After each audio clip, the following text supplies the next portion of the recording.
Boa noite, ouvintes e analistas do cenário global. Sejam todos imensamente bem-vindos ao Império Econômico.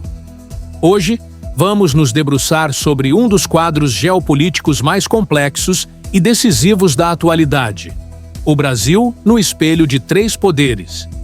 Nesta análise, não vamos apenas arranhar a superfície dos eventos recentes. Vamos cavar fundo, desmontar as engrenagens do poder e expor as conexões que a grande mídia frequentemente ignora. Preparem-se para essa jornada, onde exploraremos minuciosamente o terceiro mandato da era Lula, a cruzada judicial contra Bolsonaro e o ponto crucial que muitos negligenciam: o impacto das ações do Supremo Tribunal Federal na frágil reputação do Brasil no tabuleiro mundial. Se você está pronto para entender as verdadeiras forças em jogo, fique conosco. Este é o seu canal Império Econômico. O presidente Luiz Inácio Lula da Silva retornou ao Planalto não como um novato, mas como um veterano que herdou um campo de batalha. Seu terceiro mandato, não consecutivo, é um experimento político único, a tentativa de resgatar um projeto de país que havia sido interrompido, mas em um mundo e em um Brasil radicalmente transformados. No plano interno, o governo Lula 3.0 é um exercício de equilíbrio sobre um abismo. A base de apoio no Congresso é ampla, mas heterogênea, exigindo uma negociação diária e onerosa com o que se convencionou chamar de centrão. Cada voto, cada medida provisória tem um preço político e orçamentário. A famosa articulação política de Lula é posta à prova em um legislativo mais fragmentado e profissionalizado do que nunca. Economicamente, o governo navega entre dois mundos. De um lado, a ortodoxia fiscal, simbolizada pela nova âncora fiscal que sucedeu o teto de gastos e pela manutenção de um banco central autônomo e vigilantemente focado na inflação. Do outro, a pressão por um aumento massivo de gastos sociais e em investimentos públicos, um clamor de sua base eleitoral que sentiu o gosto amargo do desemprego e da inflação nos anos anteriores. O resultado é uma espécie de esquizofrenia econômica. O discurso é de desenvolvimento e industrialização, mas a realidade imediata é de um crescimento medíocre, com a indústria de transformação ainda definhando e o PIB dependendo fortemente do agronegócio e do setor de serviços. Mas é no palco global que Lula mais explicitamente tenta refazer o caminho. Sua estratégia geopolítica pode ser resumida em uma palavra: multilateralismo. Após anos de isolamento relativo e alinhamento automático com os Estados Unidos, Lula busca reposicionar o Brasil como uma potência mediadora, uma voz do Sul global. Suas viagens à China, seu discurso na ONU, a tentativa de reativar organismos como a Unasul e a mediação no conflito entre Rússia e Ucrânia são peças deste mesmo quebra-cabeça. No entanto, esta estratégia carrega riscos geopolíticos substanciais.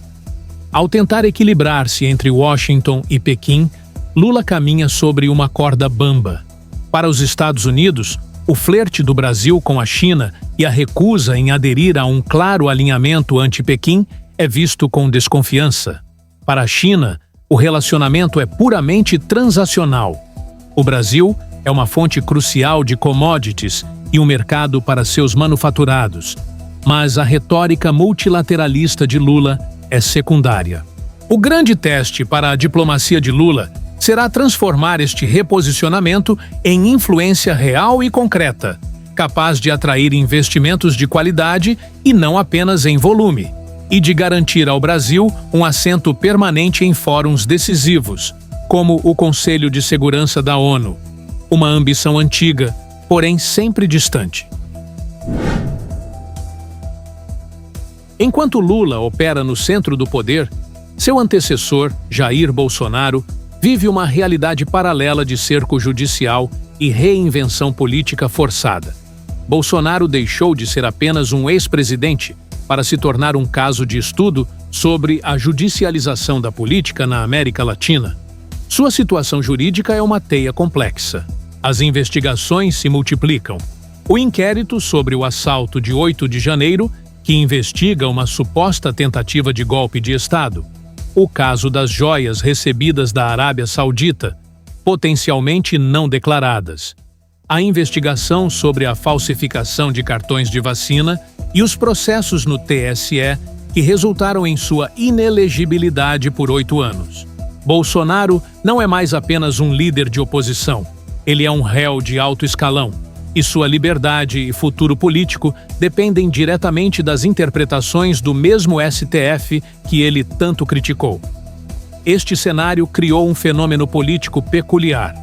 Por um lado, a inelegibilidade e as investigações o enfraquecem institucionalmente, limitando seu acesso a recursos públicos de campanha e sua capacidade de disputar eleições no curto prazo. Por outro, ele se transformou em um símbolo, um mártir para sua base de apoio mais fervorosa. Seus eventos pelo país ainda atraem multidões, e sua narrativa de perseguição política serve como um potente combustível para manter seu movimento coeso e combativo. A grande questão que paira sobre a direita brasileira é: o bolsonarismo pode sobreviver sem Bolsonaro no páreo eleitoral? A resposta está diretamente ligada ao desfecho destes processos. Uma absolvição ou a prescrição de alguns crimes poderia revitalizá-lo como a principal força de oposição. Uma condenação mais severa, potencialmente incluindo prisão, poderia fragmentar o movimento ou, paradoxalmente, cristalizar seu legado como um ícone de resistência, plantando uma semente de instabilidade política de longo prazo. A sombra de Bolsonaro, portanto, é longa e continuará a definir os contornos da política brasileira, mesmo que ele próprio esteja ausente das urnas. E assim chegamos ao epicentro da crise institucional. O poder que, talvez mais do que o executivo ou o legislativo, está moldando o presente e o futuro do Brasil: o Supremo Tribunal Federal. Sob a liderança enérgica do ministro Alexandre de Moraes, o STF assumiu um papel que vai muito além da simples interpretação da Constituição. Ele se tornou um ator político de primeira grandeza, um combatente ativo naquilo que define como uma guerra pela preservação da democracia. Suas ferramentas são poderosas: prisões preventivas de investigados sem direito a habeas corpus, a remoção de conteúdos das redes sociais, a quebra de sigilo telemático e bancário em larga escala, e a condução de inquéritos que misturam crimes comuns com a defesa da ordem democrática. Para seus defensores, o STF é a última trincheira contra a barbárie, a instituição que impediu um golpe de Estado em 8 de janeiro e que continua a combater a desinformação e o extremismo. É uma visão maniqueísta, de bem contra o mal, onde os fins justificam os meios.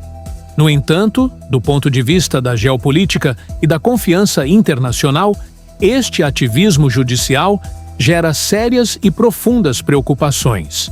O princípio da separação de poderes, a pedra angular de qualquer democracia liberal madura, parece estar sob um estresse severo.